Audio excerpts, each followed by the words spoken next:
જય સ્વામિનારાયણ, જય શ્રી કૃષ્ણ. તો તમે બધા મને ઓળખતા જશો, તો જે મને નથી ઓળખતા એને હું પહેલાં મારું ઇન્ટ્રોડક્શન આપી દઉં. મારું ઇન્સ્ટામાં પેજ છે ગૂંથણબાઈ નિરાલી અને મારું નામ છે નિરાલી ગજ્જર. તો આજથી આપણે સ્ટેપ બાય સ્ટેપ બધા ટ્યુટોરિયલ મૂકીશું, જેમાં તમે દોરો કેવી રીતે પકડવાથી લઈને હૂક કેવી રીતે પકડવું તે એડવાન્સ લેવલ સુધી. તો આજનો છે આપણો ફર્સ્ટ ડે. તો એમાં આપણે શીખીશું કે ચેન સ્ટીચ કેવી રીતે લેવાનું અને દોરો છે તે તમે ફિંગરમાં કઈ રીતે પકડી શકો, એમ હોલ્ડ કેવી રીતે કરવાનું. કારણ કે મેન તો એ જ છે, જો તમને દોરો અને હૂક પકડતા આવડશે તો જ તમે આગળ શીખી શકશો.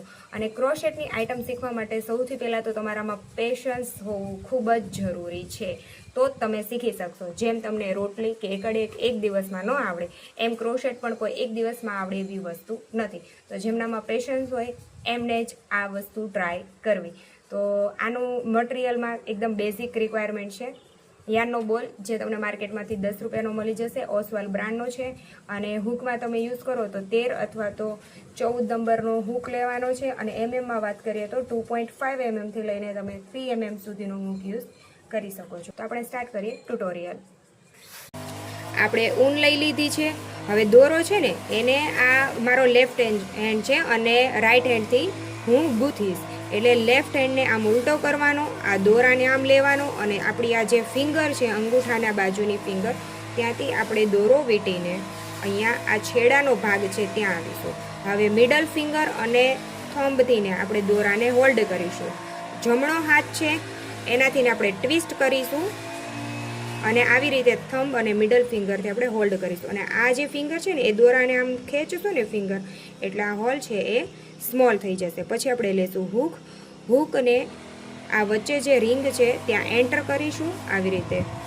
અને આ જે દોરો છે એને આમ ઉપરથી ખેંચીને આ જે નોક છે, હૂકની જે નોક છે એને આમ ઉલટી રાખીશું અને આને આવી રીતે આમ અંદર ખેંચીને લાવીશું, બરાબર.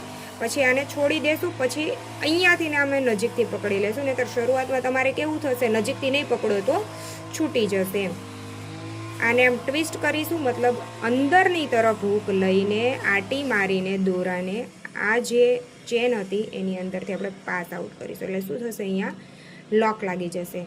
આને તમે એઝ અ મેજિક રિંગ પણ કહી શકો. અને હવે આને આપણે આમ ખેંચી લેશું એટલે આ પરફેક્ટ નોટ લાગી ગઈ. તો ફર્સ્ટ સ્ટેપ આને તમે રિપીટ કરીને જોઈ શકો છો કે ભાઈ આપણે નોટ કેવી રીતે લગાવી. ઓકે, પછી હવે આપણે લેશું ચેન. તો આ જે લૂપ છે એને આમ ખેંચો એટલે આ ફિંગરમાં જે દોરો છે તે ખેંચાઈ આવે, જુઓ. ઓકે, આ સમજે કે હવે અહીંયાથી જે હૂકમાં જે આપણો લૂપ છે એને થોડોક આમ લૂઝ રાખવાનો એમ, એટલે હૂક તમારાથી ઇઝીલી પાસ આઉટ થઈ જાય. નહીંતર શરૂઆતમાં કેવું થશે, તમારાથી પાસ આઉટ નહીં થાય દોરો. તો આ જે દોરો છે એને આપણે આટી લગાવવાની છે, આ આપણો એન્ડિંગ પોઈન્ટ છે. ઓકે, આ હૂક લીધો, એને આવી રીતે આમ ટ્વિસ્ટ કરવાનું અને આ ચેનની અંદરથી ને ધીમેથી પાસ કરી દેવાનું. આ ચેન લેવાઈ ગઈ તમારી. હવે અહીંયા નજીકથી પકડી લેવાનું. આ હૂક છે, આ આપણો દોરો છે, એને ઉપરથી નીચે આટી મારવાની, હૂકને ઉલટો કરવાનો, જેથી આ આંકડામાં છે તે દોરો ફસાઈ જાય અને ઇઝીલી પાસ આઉટ થઈ જાય. ઓકે, જો તમે ધ્યાનથી જુઓ અને હૂક પકડવાની સ્ટાઇલ પણ જોજો. હૂક છે ને એને આવી રીતે આમ પકડવાનો છે, એટલે અહીંયાથી છે ને લેવલ રહી તમારું, હૂક હલે ને. ઓકે, અને આ ફિંગરમાંથી છે ને એ એક એક એક એક આટી આપણે દોરો કાઢતો જવાનો. હૂક હંમેશા નજીકથી પકડવાનો. જો હું નજીક કેવી રીતે પકડતી જાઉં છું એવી જ રીતે તમારે નજીક પકડતું જવાનું. આવી રીતે તમને સ્ટેપ બાય સ્ટેપ કોઈ પણ નહીં સમજાવે. તમને સાવ બેઝિક નથી આવડતું તો તમે આવી રીતે જ શીખી શકો છો. અને આની તમારે એક આખો દિવસ પ્રેક્ટિસ કરો તો તમને આવડી જશે ચેન સ્ટીચ. હૂકને આવી રીતે આમ આટી મારવાની છે દોરાને, અને હૂકને ઉલટો કરી દેવાનો છે. એટલે જો આંકડામાં ફસાઈ ગયો દોરો અને પછી એને આમ ઇઝીલી ખેંચી લેવાનો છે. તો આ આપણી બની જશે ચેન. ઓકે, તો હવે આની ઉપર આપણે સિંગલ ક્રોશેટ બનાવતા શીખીશું. તો સિંગલ ક્રોશેટ બનાવવા માટે હંમેશા જે ફર્સ્ટ ચેન હોય છે એને સ્કીપ કરવી પડે છે, મતલબ આ પહેલી ચેન છે ને એ આપણે સ્કીપ કરીશું. ઓકે, અને આ જે સેકન્ડ ચેન છે એમાંથી આપણે સ્ટાર્ટ કરીશું. તો એમાં કઈ રીતે, આ એક જ લૂપ આપણે ઉઠાવવાનો છે ઉપરની સાઈડનો. હૂકને અંદર નાખ્યો તો આ આપણે પહેલી ચેન છે તે સ્કીપ કરીશું, અને આ જે સેકન્ડ ચેન છે એમાં હૂક આપણે આ પહેલો લૂપ ઉઠાવીશું, અંદર જવા દઈશું. અને ફરીથી જો હૂકને નીચેથી લઈને આવી રીતે આમ ચેનમાંથી કાઢીશું એટલે આપણા 2 લૂપ વધશે. હવે આ 2 લૂપ છે એને આપણે એક કરી દઈશું. કેવી રીતે? હૂક છે એને આ દોરો આટીમાં લેશું અને આવી રીતે કાઢી દઈશું. એવી રીતે સ્ટેપ બાય સ્ટેપ બધી જ ચેનમાં આ હૂક અંદર ઇન્સર્ટ કર્યો, દોરો કાઢ્યો, 2 લૂપ વધશે. આ 2 લૂપમાંથી આપણે એક કરી દઈશું. જો હું કેવી રીતે અહીંયા જે રીતે પકડું છું એ રીતે તમારે પકડવું છે. હવે આપણે નેક્સ્ટ ચેનમાં આવી ગયા. આવી રીતે જો તમે પકડતા જશો તો તમારું જે વર્ક છે તે ઉલટું નહીં થાય. નહીંતર શરૂઆતમાં કેવી રીતે થશે કે તમારું વર્ક છે ને એ ઉલટું થતું જશે. ઓકે, એટલું બધું કેમ એમ ટક ટક કરો છો?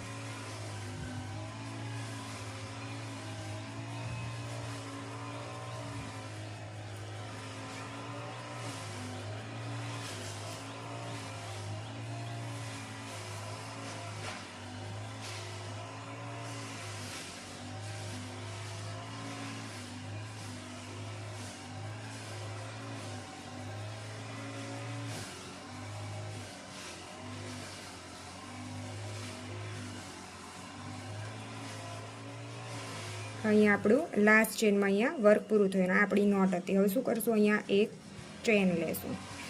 જ્યારે સ્ટાર્ટ કર્યું ત્યારે આપણે અહીંયા એક ચેન સ્કીપ કરી હતી, અહીંયા એન્ડિંગ કર્યું. સેકન્ડ રાઉન્ડમાં આપણે એક ચેન લેશું. આ એક ચેન આવી રીતે લીધી, પછી વર્કને આપણે ટર્ન કરીશું. આ ટર્ન કર્યું. હવે આપણે ઉપર બીજી લાઈન બનાવશું. તો કેવી રીતે બનાવશું? હૂક છે એને આવી રીતે આમ ઉપરથી લઈને આમ નીચે કરવાનું છે. નહીતર જો તમે ડાયરેક્ટ આવી રીતે કરશો તો કેવું થશે ખબર? આમ કરશો ને એટલે આ એક જ લૂપ આવશે. આપણે એક લૂપ નથી લેવાના, આપણે બંને લૂપ લેવાના છે.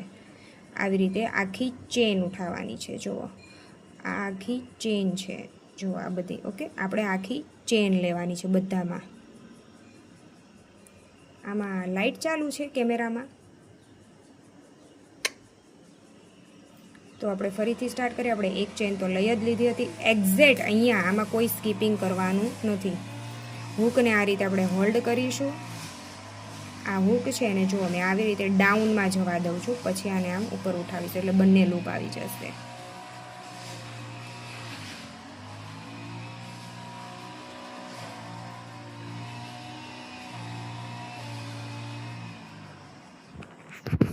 હૂક પકડ્યો, એને આવી રીતે આમ ડાઉનમાં જવા દીધું, પછી આ બંને ખેંચીને બહાર આવ્યા. 2 લૂપ વધ્યા. હવે આપણે એને 2માંથી એક કરી દઈશું.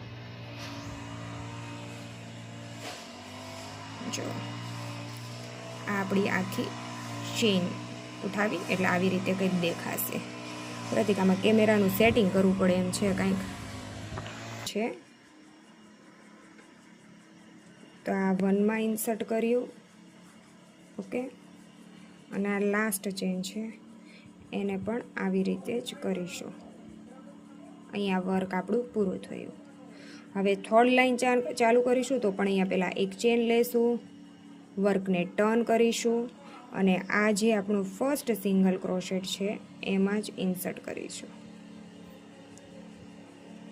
તો આવી રીતે તમારે બનાવતું જવાનું છે step by step as a practice માટે. ઓકે, તો મળીએ પાર્ટ 2માં.